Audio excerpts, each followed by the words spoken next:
In a way, the 2016 GSX-S1000F is a legendary reborn. That's because for the S1000F, Suzuki has used a retuned version of the inline four that once powered the GSX-R1000, the 2005 to 2008 model. If you aren't familiar with Suzuki machines from that era, you should know that the old R1000 was raw, loud and blinding fast. Now, the bike we have here houses an updated version of that very engine, which has been tuned to exhibit punchier low and mid-range performance.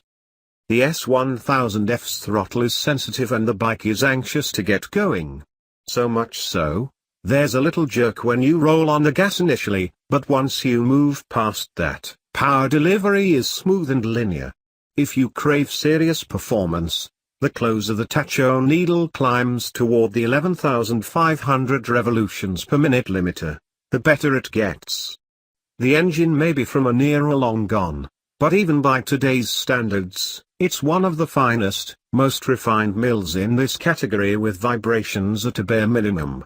The S1000F feels quick.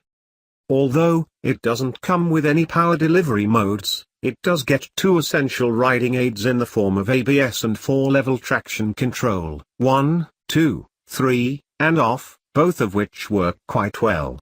Traction control levels can be changed on the fly using a rocker switch on the left handlebar. You won't have to wring this motor's neck to get the best out of it, but you can't take liberties with the throttle either, especially in the wet. Act a little too casual with the throttle and the bike may make you regret having done so. The soundtrack from the single 421 exhaust system is just brilliant. You're likely to refrain from upshifting at times just to hear it scream. While it likes doing high speeds, the S1000F isn't a real handful to ride in traffic. The riding position doesn't need you to contort, though there's some pressure on your palms with the slightly tipped forward stance. But you won't find it really bothersome over long rides.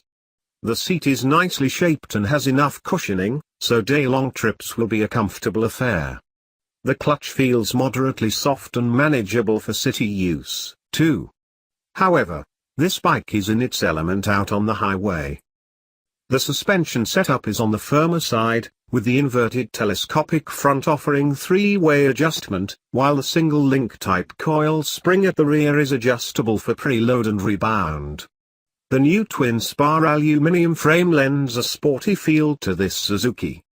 The S1000F definitely has a preference for long sweeping bends over the tighter ones, but it doesn't take a lot for this Suzuki to settle into corners. It responds swiftly to steering inputs, allowing you to stick to the lines and make mid-corner corrections with ease. The Brembo monoblocks up front feel fantastic to employ, and assisted by the ABS it offers great bite in emergency braking situations. The S1000F is one versatile motorcycle. And from that sharp, sweet-looking fairing that accentuates the 17-liter tank down to the sleek tail section, it even looks the part. However, it must be said that the non-adjustable windscreen, which sits quite low, only works when you're crouching over the tank. If you don't tuck in, at high speeds, you will feel the force of the wind against your lid. Another feature of the Suzuki that'll take a while getting used to is the digital info readout. It's a bit cluttered. You'll have to familiarize yourself with the layout of information to locate what you're looking for at a quick glance. All in all, for Rs 13.98 lakh, on-road, Delhi, the Suzuki S1000F comes across as a great motorcycle to own if you fancy enthusiastic riding and occasional touring.